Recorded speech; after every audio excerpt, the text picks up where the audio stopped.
नमस्कार, जनता टीवी देख रहे हैं आप। मैं हूं आपके साथ अमन त्रिपाठी। बुलेटिन में रुक करेंगे कुछ अहम खबरों की ओर। लखनऊ में सहायता राशि वितरण कार्यक्रम का आयोजन किया गया, जिसमें मुख्यमंत्री योगी आदित्यनाथ मौजूद रहे। इस दौरान सीएम ने स्मृति शीर्ष अधिवक्ताओं की आश्रितों को सहायता राशि भी वितरित की।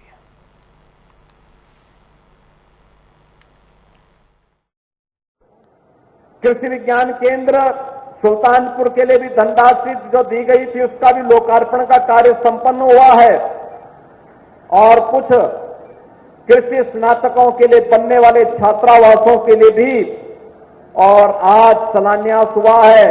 इस विश्वविद्यालय का अपना एक 35 करोड़ की लागत का स्टेडियम, एक यहां पे ऑडिटोरियम बन सके। ऑडिटोरियम के लिए भी अगर अगली बार आपको आने का अवसर प्राप्त होगा तो बरसात हो या तूफान, आपके कार्य में कोई व्यवधान नहीं होगा, तब आप ऑडिटोरियम में बैठ करके आराम से अपना कार्यक्रम कर पाएंगे। इस प्रकार का एक ऑडिटोरियम यहां बनाया जा रहा है। इसके अलावा यहां पर अन्य तमाम प्रकार के कार्यक्रमों का भी शिलान्यास हो रहा है। इंटरनेशनल हॉस्टल के लिए भी, अन्य हॉस्टल के निर्माण के लिए भी यहां धनराशि उपलब्ध करवाने का कार्य किया जा रहा है, जिसके माध्यम से हम विश्वविद्यालय को आज के युवाओं की आकांक्षा के अनुरूप सक्षम बना सकें, उन सपनों को साकार करने वाला बना सकें, इसके लिए प्रयास प्रारंभ हुआ है। बहनों और भाइयों, विभिन्न कंपनियां, लगभग 100 कंपनियां आई हैं, जिन लोगों ने अपने स्टॉल विश्वविद्यालय के लिए अलग अलग सभागार में लगाए हैं और यहां बाहर भी लगाए हैं। वहां पर युवा जाएगा, अपनी रुचि और अपने अनुसार कार्य देखेगा, उसका इंटरव्यू होगा, उसके बाद उसे नियुक्ति पत्र जारी होकर के एक दिन उसे कंपनी बुलाएगी और फिर अपने यहां प्लेसमेंट देगी, एक पैकेज देगी। युवाओं के लिए एक अवसर होता है कि वह अपने ज्ञान को बेहतर तरीके से जमीनी धरातल पर, व्यवहारिक धरातल पर उन्हें इंप्लीमेंट कर सकें। इसके लिए वो जॉब करता है, इसके लिए उसको तमाम आवश्यकताओं की पूर्ति में अपने आप को सक्षम पाता है और इसलिए सरकार ने प्रयास प्रारंभ किया है। आज सरकार के लिए कदमों का परिणाम है। जब सरकार सकारात्मक होती है, आपकी भावनाओं को समझने वाली होती है, तो बहनों और भाइयों, नौकरी की कमी नहीं होती है। सपा प्रमुख अखिलेश यादव ने 69,000 शिक्षक भर्ती मामले में बयान दिया। उन्होंने कहा कि सभी नौजवानों के संघर्ष और मिलने वाली नौकरी के लिए बधाई देता हूं। साथ ही लॉ एंड ऑर्डर के लिए जीरो टॉलरेंस पर योगी सरकार को घेरा। वहीं उन्होंने कहा कि बीजेपी संविधान की धज्जियां उड़ाने का कोई भी मौका नहीं छोड़ती है, इसलिए संविधान को बचाएं, तभी आपकी नौकरी बचेगी। ये कोई नया खेल नहीं है बीजेपी का, ये पुराना खेल है। इसीलिए मैं कह रहा हूं कि आरक्षण को बचाएं सब लोग। इसके फ्यूचर में जो होने वाला है उसको आज ही समझ लें, क्योंकि आने वाले समय में जब 50% अपना आरक्षण ये लोग कर लेंगे तो मान लीजिए पुलिस फोर्स लगा दी 50% की पूरी, तब क्या करोगे आप? सब अधिकारी लगा दिए अपनी मनमर्जी की, तो क्या करोगे आप? लोकतंत्र कहां बचा फिर? मैं 69,000 वाले तमाम नौजवान और शिक्षक जिन्होंने लगातार आंदोलन किया, उनके संघर्ष को मैं बधाई देना चाहता हूं और आने वाले समय में जो उन्हें नियुक्ति मिलेगी उसके लिए भी उन्हें बहुत बहुत शुभकामनाएं।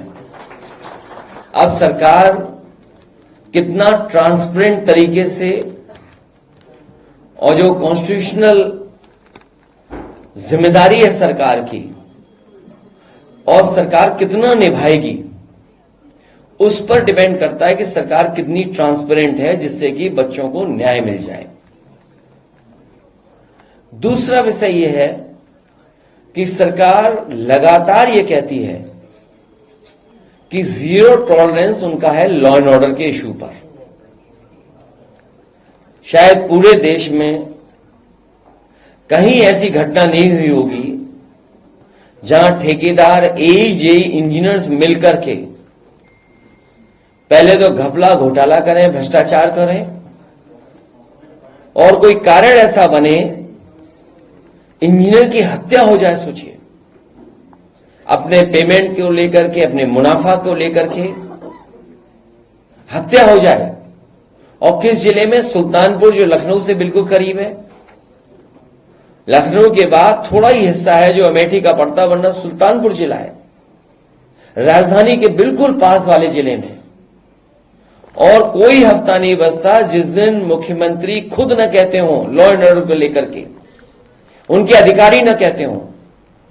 अगर कोई बात विपक्ष कहता है तो उसकी काट के लिए अधिकारियों को आगाह कर देते हैं। बुलंदशहर में बड़ा सड़क हादसा होने के बाद लोक निर्माण राज्य मंत्री ब्रजेश सिंह घायलों से मिलने पहुंचे।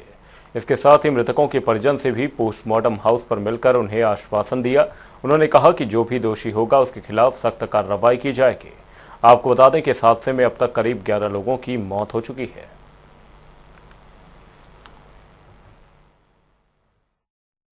सड़क हादसा हुआ है, लगभग 11 लोगों की जान जिसमें उस सड़क हादसे में गई है, और अभी 7 लोग जो हैं यहाँ पर जख्मी हैं, और लगभग 8 लोग जेपी हॉस्पिटल में एडमिट हैं। हादसे का कारण क्या है ये मैं अभी बताने की स्थिति में नहीं हूँ, लेकिन मैं इतना भरोसा उनके परिजनों को दिलाता हूँ कि जिसकी गलती के कारण भी, जिस कारण से ये हादसा हुआ है, जो दोषी है उसके खिलाफ सरकार की नीतियों के तहत सख्त से सख्त कार्रवाई करेंगे।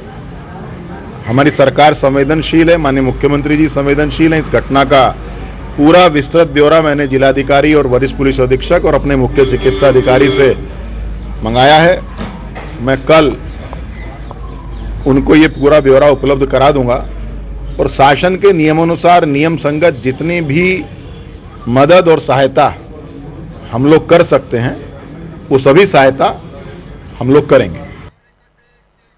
बुलेटिन में रुक करेंगे अगली बड़ी खबर की, और बड़ी खबर, बड़ी जानकारी सामने इस वक्त की है। बड़ी खबर आपको बता रहे हैं, श्रावस्ती में 2 दिनों से भारी बारिश हो रही है। ये बड़ी खबर, बड़ी अपडेट सामने। बारिश से राप्ती नदी का जल स्तर बढ़ गया है। खतरे के निशान से 50 सेंटीमीटर ऊपर राप्ती नदी बह रही है। वहीं बढ़ते जल स्तर को देखते हुए प्रशासन अलर्ट हो गया है। तटवर्ती गांव के किनारे बसे ग्रामीणों की इस दौरान धड़कन बढ़ गई है। ये बड़ी खबर, बड़ी अपडेट आपको बता रहे हैं। श्रावस्ती में 2 दिनों से भारी बारिश हो रही है, जिसके चलते राप्ती नदी का जल स्तर बढ़ रहा है। खतरे के निशान से 50 सेंटीमीटर ऊपर राप्ती नदी बह रही है। वहीं बढ़ते जल स्तर को देखते हुए प्रशासन अलर्ट मोड पर आ गया है। नदी किनारे बसे ग्रामीण चिंतित हैं। श्रावस्ती में 2 दिनों से लगातार बारिश हो रही है। बारिश के चलते राप्ती नदी का जल स्तर बढ़ रहा है। खतरे के निशान से 50 सेंटीमीटर ऊपर राप्ती नदी बह रही है। बढ़ते जल स्तर को देखते हुए प्रशासन अलर्ट मोड पर आ गया है। कल रक्षाबंधन का त्योहार है। रक्षाबंधन के दिन बहन अपने भाइयों की लंबी उम्र और सुखी जीवन के लिए प्रार्थना करती है, तो वहीं भाई अपनी बहनों की रक्षा करने का उन्हें वचन देते हैं। वहीं लखनऊ में रक्षाबंधन के अवसर पर मार्केट में रंग बिरंगी डिजाइनर राखियों से बाजार गुलजार नजर आए। साथ ही डिजाइनर राखियों की कई रेंज बाजार में उपलब्ध दिखी, जहां लोग घरों से निकलकर रक्षाबंधन का त्योहार मनाने के लिए खरीदारी कर रहे हैं। भाई बहन के अटूट प्रेम और सौहार्द के प्रतीक इस पर्व की रौनक बाजारों में खूब देखी जा रही है, और पुलिस प्रशासन भी पूरी तरह से बाजारों के चाक चौराहों पर मुस्तैदी से तैनात और सतर्क है। उत्तर प्रदेश में इस समय हिंदू धर्म का रक्षाबंधन त्यौहार है। अगर बात करी जाए तो हिंदू धर्म का ये भव्य त्यौहार है, जिसको लेकर मार्केटों की अगर बात करी जाए तो बाजारें सज गई हैं। हमारे साथ देख सकते हैं लगातार ये राखियों की दुकानें सजी हुई हैं, जहाँ पे लगातार मार्केट में लगातार सजी हुई हैं। ऐसे में लगातार अगर देखा जाए तो हिंदू धर्म का लगातार त्यौहार है। यहाँ पे अपने भाई और बहन के लिए राखी का त्यौहार है, यहाँ राखियाँ बांधते हैं, जिसको लेकर लगातार बाजारें भी सज गई हैं। अगर बात करी जाए कपड़े और दुकानदारों या मिठाई की बात करते हैं, लगातार दुकानें सजी नजर आती हैं। ऐसे में लगातार हमारे साथ कुछ ग्रामीण तो इनसे भी जानेंगे, हाल चाल लेंगे कि जो रक्षाबंधन का त्यौहार है किस तरह से मनाएंगे। हालांकि हमारे सामने कुछ ग्रामीण से बात करेंगे। क्या नाम है? सीताराम गुप्ता। सीताराम गुप्ता का रक्षाबंधन, हाँ मार्केट आए हैं, मार्केट आए हैं, राखी के लिए आए हैं। हाँ, भाई बहन का त्यौहार है, क्या क्या बहन के अरे उनका एक अच्छा उत्सव भी है। भाई बहन का अच्छा त्यौहार आप देख सकते हैं है अभी जो आ रहा है भाई बहन के प्यार के लिए है। हालांकि भाई हिंदू में जाना करते हैं और भी हम जानेंगे यहाँ पे कुछ उनसे भी आज जानेंगे तो उनसे बात करेंगे। दादा कहाँ से आएंगे?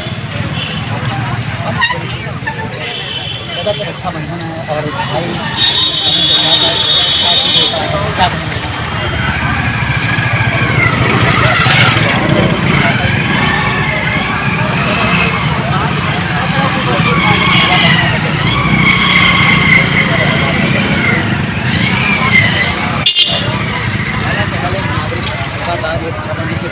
साफ तौर से बताता है कि भाई बहन के प्यार में लगातार जो रिश्ते हैं तो बने हुए हैं। ऐसे में लगातार देख सकते हैं हमारे तो राखियों के दुकानें भी सच रही हैं, रंग बिरंगिया राखियाँ देख सकते हैं सजी हुई हैं।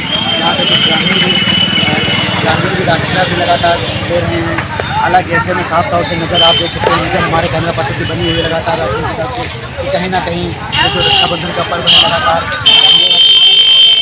कहीं ना कहीं से बात की जाए। हालांकि हमने जानकारी पर कोई जानकारी के ग्रामीणों से बात की है कि यहाँ पर दुकानदार मिलने वाले भी दुकानदार भी साफ तौर से कहना है लगातार कहीं ना कहीं इस बार जो कार की मार्केटिंग है लगातार मार्केट भी साफ तौर से इस बार अच्छी बिक्री के तौर पर पहुँची है और ग्राहकों का भी साफ तौर से कहना है जो रक्षाबंधन आता है उनको कहीं ना कहीं लगातार खुशी का माहौल भी ऐसे में बना रहता है। कैमरा पर्सन आज के साथ राजन।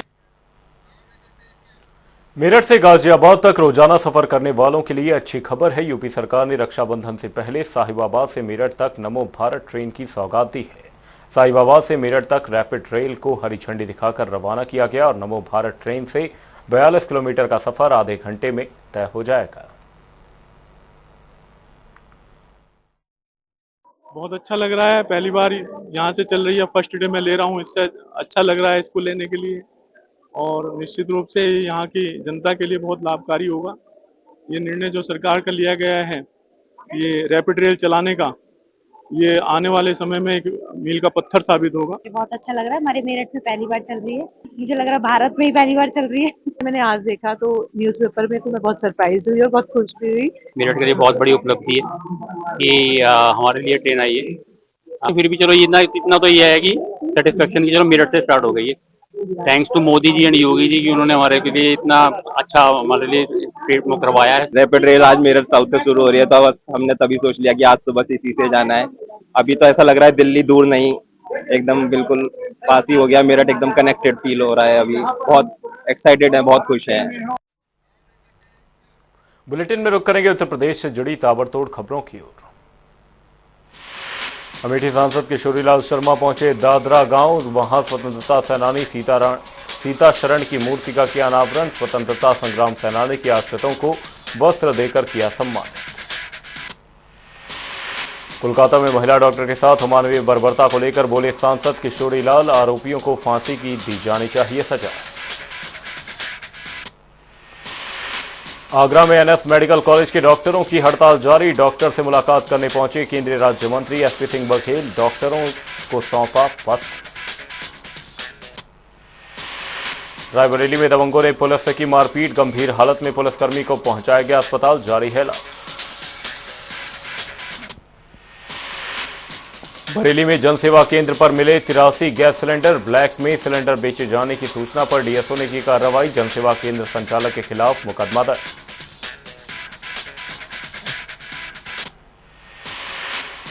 सहारनपुर में कैबिनेट मंत्री अनिल कुमार के सम्मान में सभा का आयोजन। अनिल कुमार ने सभा को किया संबोधित, बोले सरकार कर रही किसानों के हित में काम। नोएडा में गाड़ी टकराने के बाद हुई मारपीट, 4 लड़कों ने गाड़ी चालक की जमकर की पिटाई, सोशल मीडिया पर वीडियो वायरल।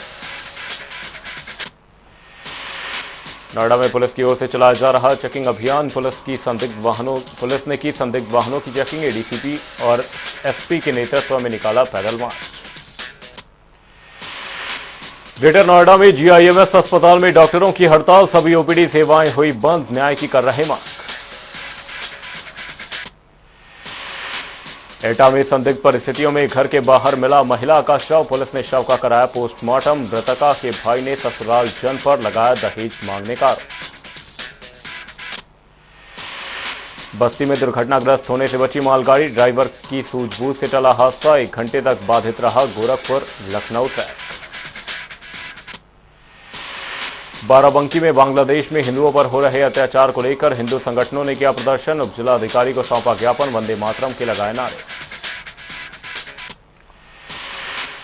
आगरा में पीली महिला सेना के कार्यकर्ताओं का प्रदर्शन। कोलकाता में महिला डॉक्टर के साथ रेप और हत्या की घटना पर जताया आक्रोश, जमकर की नारेबाजी। सीतापुर में रिक्शा से घर जा रही युवती से छेड़छाड़ और मारपीट, विरोध करने पर रिक्शा चालक ने युवती की जमकर की पिटाई। युवती की तहरीर पर पुलिस ने मुकदमा किया दर्ज। फर्रुखाबाद में सद्भावना पार्क बना, लोगों के लिए खास, ग्रामीणों के लिए को यहां आकर मिलता है सुकून। जल्द ही पार्क में सुविधाओं का होगा इजाफा। अलीगढ़ में जनसत्ता दल लोकतांत्रिका पार्टी के नेता आस मोहम्मद का वीडियो वायरल, बोले मैं चाहता हूं यहां दंगे हो, बवाल हो, गोलीबारी। बांदा में इंडियन मेडिकल एसोसिएशन के डॉक्टरों ने 4 सूत्रीय मांगों को लेकर सीएम को भेजा ज्ञापन। कोलकाता केस में दोषियों की तत्काल गिरफ्तारी और कठोर दंड की रखी मांग। अलीगढ़ के गांव नगला अहेरिया में पसरा मातम। बुलंदशहर में सड़क हादसे में एक ही गांव के 8 लोगों की मौत, कई घायल। घटना की सूचना पर गांव में अफरा तफरी का माहौल। फिलहाल के लिए इस बुलेटिन में सिर्फ इतना ही। कहीं जाएगा नहीं। जनता टीवी पर खबरों का सिलसिला रहेगा जारी। तब तक के लिए नमस्कार।